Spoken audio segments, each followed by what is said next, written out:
बिस्मिल्लाहिर्रहमानिर्रहीम। शुरू अल्लाह के नाम से जो बड़ा मेहरबान निहायत रहम वाला है।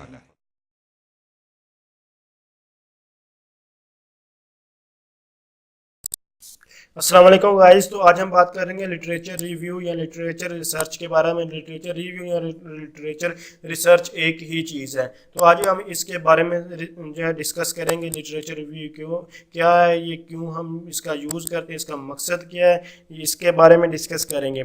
तो अगर हम कोई भी प्रोजेक्ट प्रपोजल लिख रहे हैं या फिर हम जो है रिसर्च पे जो हम थीसिस आर्टिकल या रिसर्च पेपर कुछ भी हम लिख रहे हैं तो उसमें आपको लिटरेचर रिव्यूज़ लाजमी तौर पर लिखना होगा। यानी कि अगर आप कोई भी आइडिया जो है आपके पास कोई किसी किस्म का कोई भी आइडिया या कुछ भी है तो अब उस आइडिया के मतलब कि आपका आइडिया पहले हुआ, आपका जो न्यू आइडिया है या पहले उस पर कोई काम हो चुका है, अगर हो चुका है तो किस हद तक आपका जो काम हो चुका है तो आप उससे मज़ीद बेहतर कर सकते हैं। सबसे पहले जो लिटरेचर रिव्यू होता है, रिव्यू मतलब है देखना दोबारा या लिटरेचर, यानी कि जो पहले पास्ट में जो भी काम हो चुका है उसके बारे में आपको देखना, उसको सर्च करना।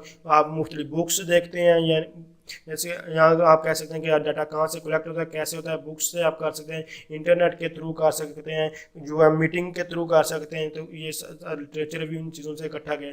तो अब लिटरेचर रिव्यू का वर्ड्स मीनिंग मैं आपको सिंपल बता चुका हूँ। लिटरेचर रिव्यू का मतलब होता है किसी भी आर्टिकल या रिसर्च पेपर पर या फिर या प्रपोजल है या कुछ भी है तो उस पर जो पहले वर्क हो चुका है बेसिकली आप उसके बारे में देखते हैं। अब आपने कोई अपना न्यू अपना प्रपोजल लिखना है, थीसिस लिखना है, प्रोजेक्ट प्रपोजल, थीसिस, कुछ भी रिसर्च पेपर या आर्टिकल कुछ भी लिख रहे हैं तो सबसे पहले आपको सिंपल यही कि 10 से 12 ये लाजमी नहीं, 10 से 12 ही रिसर्च भी आर्टिकल्स वगैरह जो पहले लिखे गए हैं अगर आर्टिकल लिखना है तो वो उठाएँ और उनको पढ़ें और उसके बाद लिखें। आप ज़्यादा भी कम ज़्यादा उठाएँ, लेकिन जो मेन जो इम्पोर्टेंट यही है कि आप मैक्सिमम 10 से 12 जो है लिटरेचर भी उठाएं और उसके बाद उनको पढ़ें और उनको जाने के, यानी कि आपने जो भी टॉपिक आपने सेलेक्ट किया है, आपका जो आइडिया है क्या उस पर पहले वर्क हो चुका है, अगर हुआ है तो कितना हुआ है।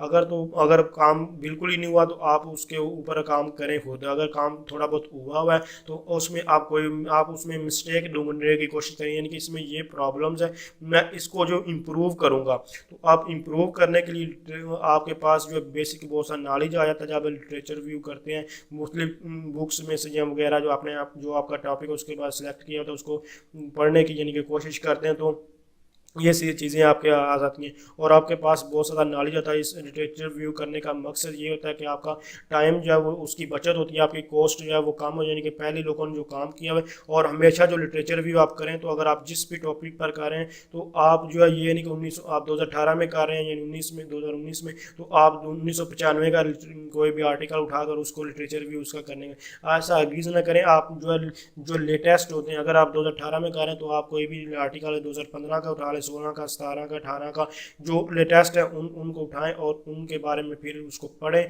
और देखें कि क्या वर्क हो चुका है। जितने भी हमारे पास लिटरेचर रिव्यू किया जाता है, कोई भी रिसर्च पेपर या आर्टिकल जो लिखा जाता है वो सबसे लेटेस्ट जो है सारा कुछ रीडिंग करने के बाद जो आता है। तो अगर आप लास्ट पे जो है उसको आप लाजमी पढ़ें क्योंकि लिटरेचर रिव्यू में वो सारे के सारा का एक जैसे एब्स्ट्रैक्ट कहते हैं, वो सारे का एब्स्ट्रैक्ट होता है। तो ये हमारे पास आता है लिटरेचर रिव्यू। अब लिटरेचर रिव्यू की मुख्तलिफ टाइप्स हैं, इनके बारे में हम आने वाले ट्यूटोरियल्स में बात करेंगे। जो लिटरेचर रिव्यू क्या होता है, इसका क्या मकसद क्या है, इसके बेनिफिट्स क्या हैं, मैं आपको सब कुछ ये बता चुका हूँ।